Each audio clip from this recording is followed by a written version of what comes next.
Puji Tuhan, selamat pagi saudara-saudari yang dikasihi Tuhan. Kita melanjutkan pembacaan Alkitab kita Perjanjian Baru, 1 tahun selesai sekali. Kita sampai pada porsi Matius 12 ayat 1 sampai yang ke-21. Setelah di dalam Matius pasal 11, Tuhan memanggil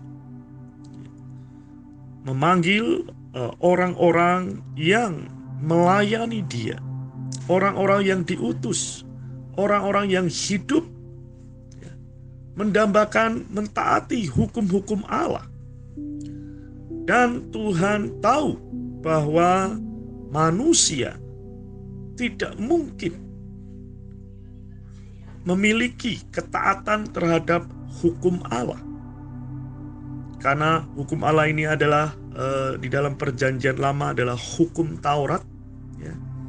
Dan hukum Taurat ini diberikan kepada manusia adalah untuk menunjukkan bahwa manusia itu berdosa. Karena hukum Taurat, maka manusia mengenal dosa. Sehingga siapapun manusia tidak akan bisa melaksanakan, memelihara hukum Taurat. Maka orang-orang yang mencari perkenanan Allah melalui memelihara hukum Taurat, maka mereka akan memiliki letih lesu dan berbeban berat. Maka di dalam pasal 11 ini Tuhan memanggil, "Hei kamu," ya, atau marilah kepadaku, marilah kepadaku, semua yang letih lesu dan berbeban berat. Aku akan memberi kelegaan kepadamu. Tuhan menyediakan kelegaan jika orang yang memelihara hukum Taurat itu mau datang kepada Dia. Juga menyediakan perhentian. Ya. Karena di dalam ayat 29-nya, ya, "Pikulah kuk yang kupasang dan belajarlah padaku, karena aku lemah lembut dan rendah hati, dan jiwamu akan mendapat ketenangan atau perhentian." Saudara-saudari, setiap orang yang mendambakan hidup berkenan bagi Allah, tetapi menggunakan dagingnya atau kekuatan manusianya, alamiahnya, pasti tidak berdaya melaksanakan hukum Allah. Maka Tuhan di sini memanggil, ya, kepada dirinya untuk menikmati kelegaan dan perhentian atau ketenangan. Nah, saudara-saudari, di dalam pasal 12, karena itu pasal 12 ayat 1 dimulai dengan pada waktu itu. Pada waktu itu, ya, ketika Dia memanggil, marilah kepadaku, ya, ini sangat bermakna, ya, yaitu pada hari Sabat. Yang dikatakan pada hari Sabat, Yesus berjalan di ladang gandum. Tuhan membawa murid-murid ke ladang gandum. Dan satu kata di sini, karena lapar, murid-muridnya memetik bulir gandum dan memakannya. Saudara-saudari, sepertinya Tuhan dengan sengaja membawa murid-murid ke ladang gandum pada hari Sabat, dan sepertinya Tuhan sengaja supaya murid-murid melanggar hukum hari Sabat. Ini supaya Tuhan bisa menunjukkan apa yang diberikan Tuhan dan apa yang diberikan kaum agamawi atau orang-orang yang memungkiri kekuatannya untuk berkenan kepada Tuhan atau kepada Allah. Maka di sini kita melihat bahwa orang Farisi akhirnya berkomentar, "Lihatlah murid-muridmu berbuat sesuatu yang tidak diperbolehkan pada hari Sabat." Saudara-saudari, makna hari Sabat bagi orang Yahudi, ya, ini sangat penting, ya. Karena dikatakan bahwa hari Sabat ditetapkan supaya orang-orang Yahudi mengingat penyelesaian penciptaan Allah, yaitu di dalam Kejadian pasal 2 ayat 2. Kemudian memelihara tanda perjanjian yang diadakan oleh Allah dengan mereka. Jadi hari Sabat adalah bagi orang Yahudi adalah tanda memelihara perjanjian yang diadakan Allah dengan mereka, ya, di dalam Yeskel 20 ayat 12. Kemudian juga hari Sabat itu adalah bagi orang Yahudi adalah untuk mengingat penebusan Allah yang sudah rampung bagi mereka, ya, di dalam Ulangan 5 ayat 15. Karena itu, melihat tiga hal ini, melanggar hari Sabat adalah perkara yang serius di pandangan orang Farisi sebagai sekte yang paling keras, paling fanatik di dalam agama Yahudi. Ya. Nah, saudara-saudari, ya. Tetapi orang-orang Farisi ini tidak mengenal kitab suci, ya, di dalam Perjanjian Lama, ya. Maka kita melihat Tuhan menyingkapkan di dalam Matius pasal 12 ayat 3 sampai 8. Ini menyingkapkan bagaimana orang agamawan Farisi ini tidak mengenal kitab suci. Karena mereka hanya memperhatikan apa? Tata cara memelihara hari Sabat. Tetapi tidak memperhatikan rasa lapar. Murid-murid lapar, maka orang Farisi berusaha memelihara hukum Taurat, ya. Maka Tuhan menunjukkan, ya, bagaimana Daud, bagaimana para imam, ya, bahwa pada hari-hari Sabat imam-imam melanggar hukum Sabat di dalam bait Allah, namun tidak bersalah. Ya. Disinilah Tuhan berkesempatan mewahyukan dirinya sebagai bait Allah. Di dalam ayat 6, Tuhan berkata, "Aku berkata kepadamu, di sini ada yang melebihi bait Allah." Saudara-saudari, di pasal 12 ini Tuhan Yesus mewahyukan dirinya bahwa dia adalah bait Allah. Ya, saudara-saudari, kita melihat bahwa bagaimana kita bisa mengenali, ya, mengenai agamawi, ya, dibandingkan dengan Kristus Yesus. Kita melihat kalau kita hidup di zaman Tuhan Yesus jalan-jalan di bumi secara manusia, kita melihat di Yerusalem ada bait Allah. Di sana ada imam-imam Allah. Di sana banyak orang datang untuk beribadah. Mereka di sana menyembah Allah dengan berbagai aturan ritual. Sementara di tempat lain Tuhan Yesus sedang berjalan-jalan di Galilea, di Kapernaum, ya, di kota-kota di seputar Yerusalem. Orang mengikuti Tuhan Yesus.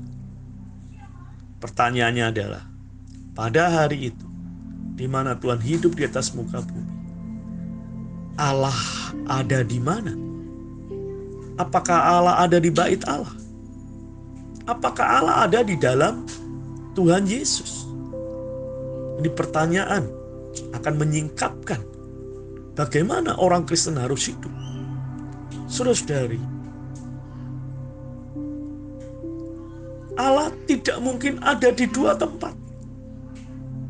Maka Tuhan Yesus dikatakan bahwa tidak seorang pun melihat Allah, tetapi anak tunggal Allah menyatakannya. Ya, di dalam Yohanes pasal 1 ayat yang ke-18. Ya, kalau kita membaca ayat itu, ya, tidak seorang pun pernah melihat Allah. Ya, tetapi anak tunggal Allah menyatakannya. Orang-orang Yahudi, orang-orang Israel tidak pernah melihat Allah. Tapi di sini dikatakan anak tunggal Allah, ya, yang ada di pangkuan Bapa, dialah yang menyatakannya. Jadi saudara-saudari, banyak orang Yahudi yang melakukan aktivitas ritual agama di bait Allah, sesungguhnya mereka tidak menyembah Allah. Maka tidak heran hari ini saudara-saudari, banyak orang Kristen memiliki aktivitas, ya, pergi ke ibadah, nyanyi angkat tangan, tepuk tangan, sorak-sorai, ya. Mereka pulang tidak mendapat apa-apa. Mereka tetap sama. Kalau orang itu berdosa, tetap berdosa. Kalau orang itu suka marah-marah, ia tetap marah-marah. Kalau orang itu suka benci, tidak bisa mengampuni, ia tetap seperti keadaan itu. Mereka ibadah. Mereka melakukan ritual. Sama seperti orang Israel, beribadah, ya, di bait Allah. Tetapi Allah tidak ada di bait Allah yang bangunan. Allah ada di dalam Tuhan Yesus. Allah ada di dalam Tuhan Yesus. Dialah Allah. Maka siapa penyembah-penyembahnya? Yaitu orang-orang yang mengikuti Tuhan Yesus. Hari ini kita melihat di dalam Matius ini, ya, pasal 12, Tuhan menyatakan di sini ada yang melebihi bait Allah. Tuhan di dalam Yesaya pernah mengatakan di pasal 66, ya, langit adalah tahtaku, bumi adalah tumpuan kakiku. Rumah apakah yang hendak kau bangun? Ya. Bukankah tanganku sendiri yang akan membangun rumah itu? Saudara-saudari, ini menunjukkan bahwa bait Allah bukanlah bangunan fisik yang dimiliki oleh orang Yahudi. Tapi bait Allah adalah roh manusia. Roh manusia, itulah bait Allah. Pertama-tama ada di atas diri Tuhan Yesus. Maka di dalam Yohanes pasal 2, di sana Tuhan berkata bahwa runtuhkan bait Allah ini, dan dalam 3 hari aku akan membangunnya. Di sini menunjukkan bahwa bait Allah bangunan buatan tangan manusia ini bukanlah bait Allah yang sejati. Tapi bait Allah yang sejati adalah tubuhnya sendiri. Maka ketika dia mati di atas kayu salib, pada hari ketika yang bangkit, maka dalam kebangkitannya, di dalam 1 Petrus 1 ayat 3, di dalam kebangkitannya kita dilahirkan kembali menjadi anak-anak Allah, yang adalah orang yang dilahirkan dari air dan roh. Yohanes 3 ayat 5, maka kita menjadi tempat kediaman Allah di dalam roh. Saudara-saudari, Efesus 2 ayat 22 mengatakan demikian. Kita dibangunkan menjadi tempat kediaman Allah di dalam roh. Maka, saudara-saudari, ketika Tuhan mengatakan di sini ada yang lebih, yang melebihi bait Allah, ini menyatakan Tuhan mewahyukan dirinya, dia adalah bait Allah. Maka Tuhan bisa mengundang kita, marilah datang kepadaku. Kepadaku. Kamu jangan datang ke ritual agama. Kamu jangan datang ke peraturan-peraturan agama, boleh tidak boleh. Ya. Saudara-saudari, kita ditunjukkan di sini bahwa kita perlu datang kepada Tuhan Yesus. Maka di dalam Yohanes 15 juga dia mengatakan, tinggallah di dalam aku. Tinggallah di dalam aku dan aku di dalam kamu. Ini menunjukkan bahwa Tuhan ingin damba memelihara, merawat, mengasuh, memberi makan, memuaskan. Saudara-saudari, orang lapar tidak memiliki perhentian. Orang lapar tidak memiliki perhentian. Karena itu yang di sini yang diperhatikan Tuhan adalah bahwa dia ingin memuaskan orang. Karena laparnya, maka Tuhan memberi jawaban. Ya, bahwa kalau kita makan peraturan, maka kita akan letih lesu dan bebeban. Maka Tuhan memberi makan, yaitu membawa setiap orang kepada dirinya. Maka panggilannya, marilah kepadaku. Bahkan di sini ya, Tuhan mengatakan, yang kukehendaki ialah belas kasihan dan bukan persembahan. Tentu kamu tidak menghukum orang yang tidak bersalah. Saudara-saudari, Tuhan itu penuh belas kasihan. Maka belas kasihannya mendatangkan kasih karunia bagi kita, mendatangkan anugerah. Maka kita bisa menikmati. Dan pada akhirnya di ayat 8, Tuhan mewahyukan dirinya sebagai hari Sabat. Karena anak manusia adalah Tuhan atas hari Sabat. Saudara-saudari, Tuhan ya, memalingkan orang dari ritual agama kepada dirinya. Karena itu kita mengingat di dalam Yohanes pasal 1 ayat yang ke-17. Yohanes pasal 1 ayat yang ke-17. Mari kita membacanya ya. Sebab hukum Taurat diberikan oleh Musa, tetapi kasih karunia atau anugerah dan realitas atau kebenaran datang oleh Yesus Kristus.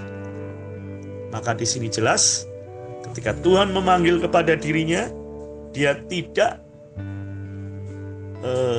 akan menyediakan perhentian dan kelegaan. Karena dikatakan kasih karunia dan realitas. Jadi realitas hari Sabat adalah Tuhan Yesus. Maka kenikmatan kita adalah supaya kita memenuhi panggilan kasih. Hai kamu yang letih lesu, mari datang kepadaku.